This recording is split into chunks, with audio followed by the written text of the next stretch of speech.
Hello everyone, what's up? It's me again, Youngmaster3, and yeah, it's time for the continuation of the horror movies not on DVD or Blu-ray videos. So I believe this is going to be part 3, if I'm not completely wrong. Is it part 3 or part? Let's double check on this. Probably should have done that before. 1, 2. Oh, let's see, 1. Never mind, whatever part this is. That's just what I'm gonna say. Sorry for that weird intro, but that's how it goes sometimes. But so these are like I said in the previous videos, these are films that have never gotten a DVD or Blu-ray release that really need a DVD or Blu-ray release. And keep in mind, some of these films, that was pretty long time ago since I saw them. So if I might have rewatched them, maybe I would have just said, well, just leave it forgotten because it's so bad. But yeah, I mean, that's how it goes sometimes when you watch films. Sometimes you just really appreciate them a little bit more after you've rewatched them. So yeah. But anyway, the first film we're going to talk about today is a film which I think I have a bootleg of, to be fair. And it's directed by, I think I recognize this name. He has actually directed a few films. He directed, oh, I think I might have missed him. Yeah, I completely mistook him for another director. Well, never mind. But anyway, the film I'm going to talk about is the film called Judgment Day from 1988. Obviously, not to be confused with Judgment Day Terminator 2. But this is from 1988, and it is a weird film about two travelers. They're like in somewhere in like I believe it's supposed to be somewhere in like South America or something, or maybe it's just like somewhere in the south, like maybe the Mexico area.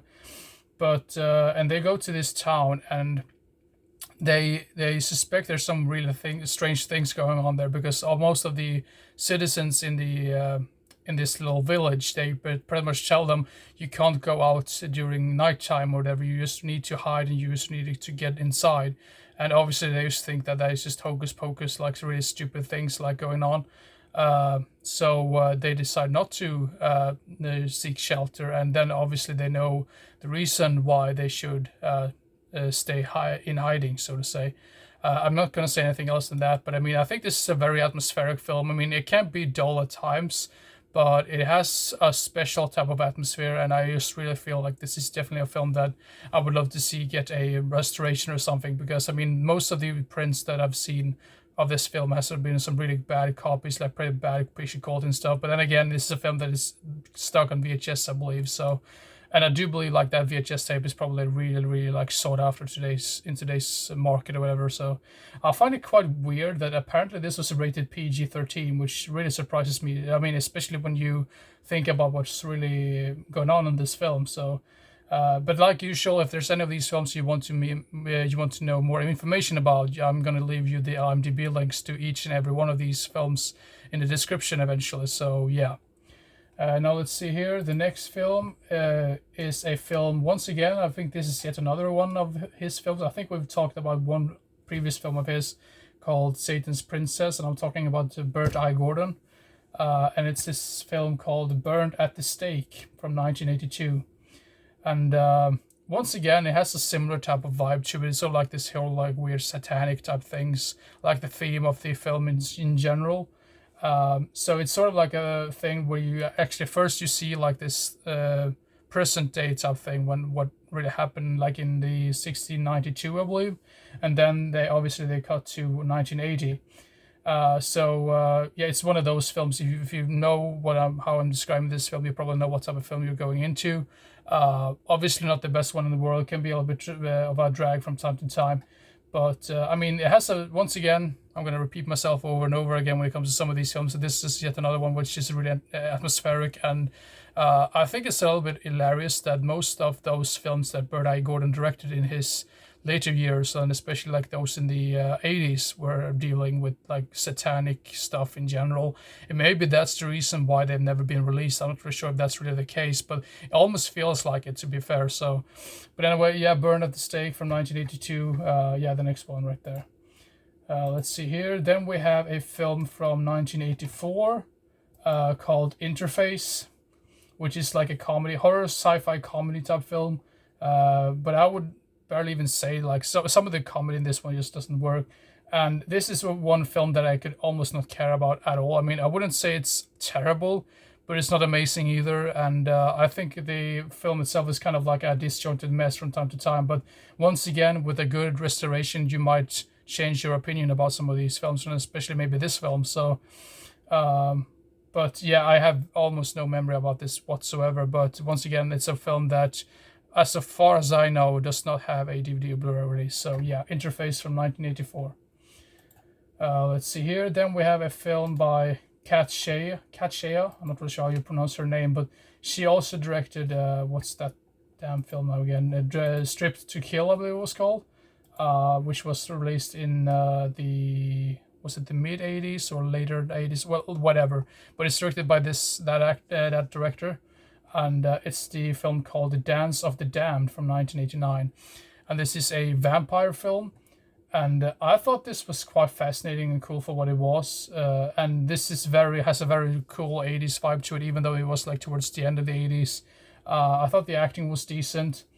And yeah, I mean, especially for a vampire film, you don't really know. I mean, I'm a sucker for, no pun intended, vampire films in general. So I think it's a really weird thing as to why this does not have a release, since, I mean, most of the other films by this director has actually been released on DVD or Blu-ray. So, and this one, for some reason, has never gotten a DVD or Blu-ray release. So, yeah, Dance of the Damned from 1989. And then we have a tough one to talk about.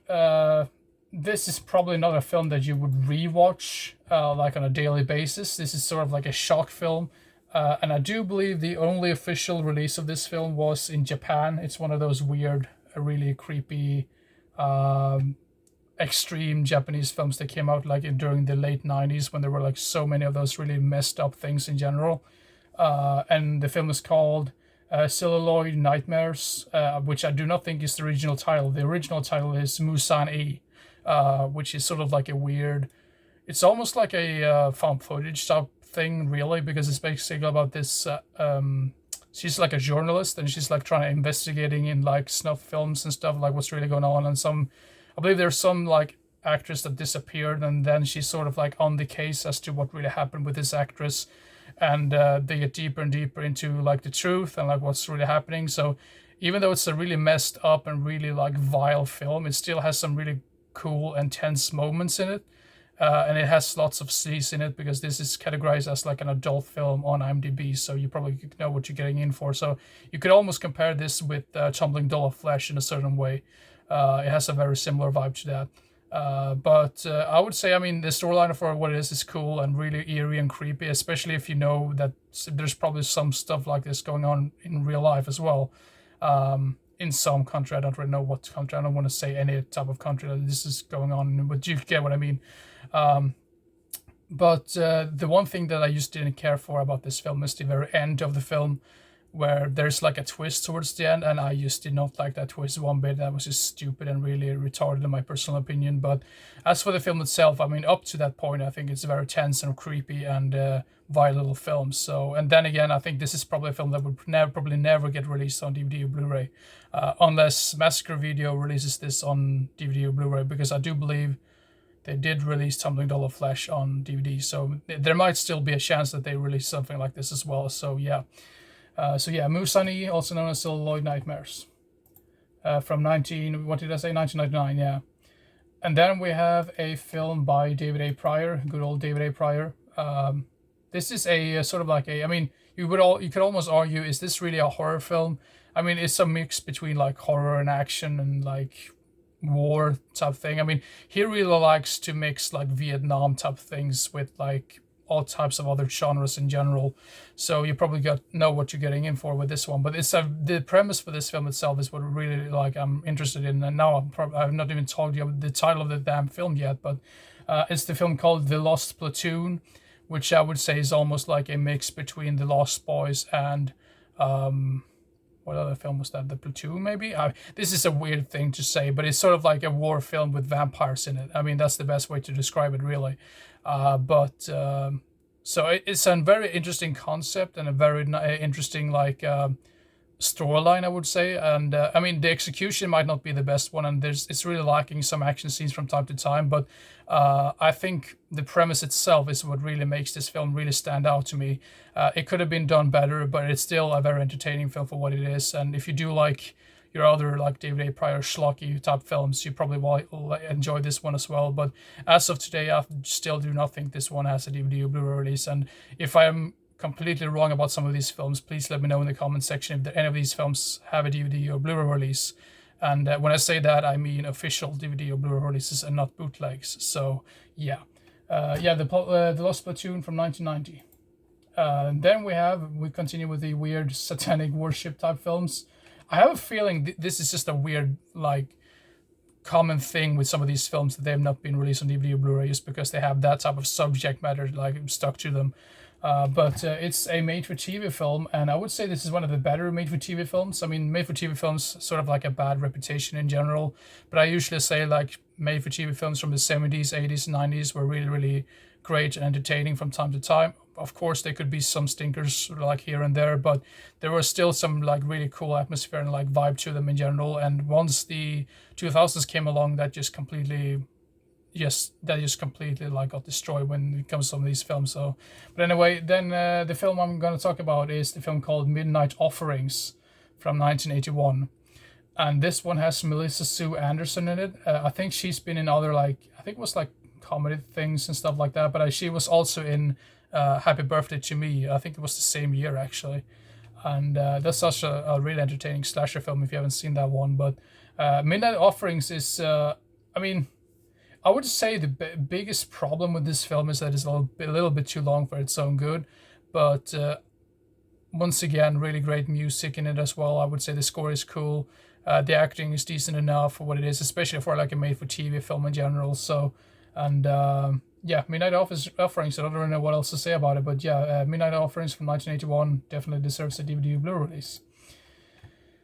And then we have a film which I have seen only once, and to be fair, I didn't care too much for this one at the first time I watched it, but the copy I had of this one was, I mean, this is some of the worst picture and audio quality that I've ever seen in a film. It's even to the point that the audio, I kind of like, whenever I speak of broken audio, this is the film that really comes to mind, because the audio is just so messed up and in such bad shape, so it sounds really hilarious actually. But the film I'm referring to is the film called Goremet, Zombie Chef from Hell from 1986.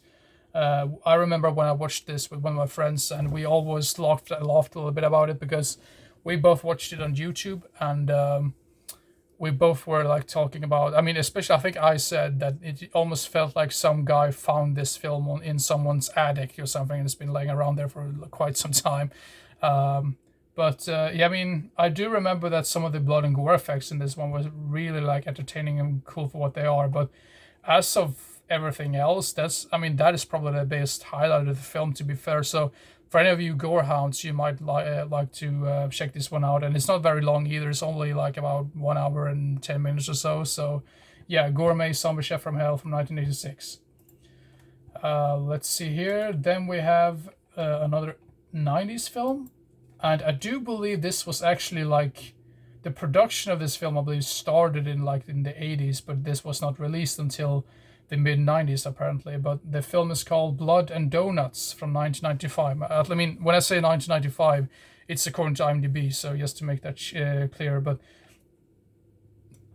once again, another vampire film. I mean, it's sort of like a more like heartfelt type film. I mean, there's some like blood and gore stuff in general in this one as well, but it has a special type of vibe to it. There's something about vampires and comedy that I just find really hilarious, so maybe that's the reason why I kind of like some of those films like Fright Night. And I recently watched a film called The Vampire in Burbank, I believe, which was, I mean, most people would probably say that's a really terrible film, but I really appreciate it just because it was so hilarious. I mean, it's just something about comedy and vampires that I really find hilarious and funny in general. So if you would like any of those concepts and like those films in general, go check Blood and Donuts out. It's very special. It's very, I mean, it really feels like a one of a kind type of film still. So yeah, Blood and Donuts really needs an official release. And the last one is, I do believe, do we have yet another vampire film right here? There's been like tons of vampire films right here. Let's double check on this one just for the sake of it. Okay, there's at least 1, 2, 3, 4. So there's at least 4 vampire films on this damn list already. But the last film for today's video is going to be the film called Love Bites from 1993. And once again, vampires, comedy, really hilarious things going on. It says on imdb, story about a vampire who falls in love with a woman who tries to rehumanize himself. Rehumanize himself? A vampire falls in love with a woman who tries to rehumanize himself in order to be... Whatever. I mean, it's a really hilarious and funny film. I mean, don't just forget about what I just said. That weird description on imdb does not make any goddamn sense. But anyway, Love Bites. It's another like vampire comedy type film. I thought the acting was cool. Not cool, but I thought the acting was good. And I think the score and the music was really like memorable as well. And the storyline is something that I really enjoy as well. So I don't really know what else to say about the film. But I mean, Love Bites, as far as I know, does not have a DVD or Blu-ray release. Let's see here. Well, it does say never released on video in the United States, although it has seen NTSC releases in Canada and Brazil. So I'm not really sure if it's video. I just assume it's like a VHS release, and that probably tells you something that it's probably never been released on DVD or Blu-ray. So, but anyway, stop. Can't speak today. Sorry for my like weird things going on right here. I have no idea what I'm talking about. Sometimes my nose really like lose track. I don't really know what else I'm talking about. But anyway, that's it for this video. I still hope you enjoyed this particular video. There's going to be at least one more part of this series, I believe. Let's double check on this one. There's one right there. And yeah, I think the next part is probably going to be the last part, actually. So whatever part that is, so to say, well, you'll eventually see once I upload this video. So, but anyway, I hope you enjoy this particular video. And yeah, see you next time. Bye bye.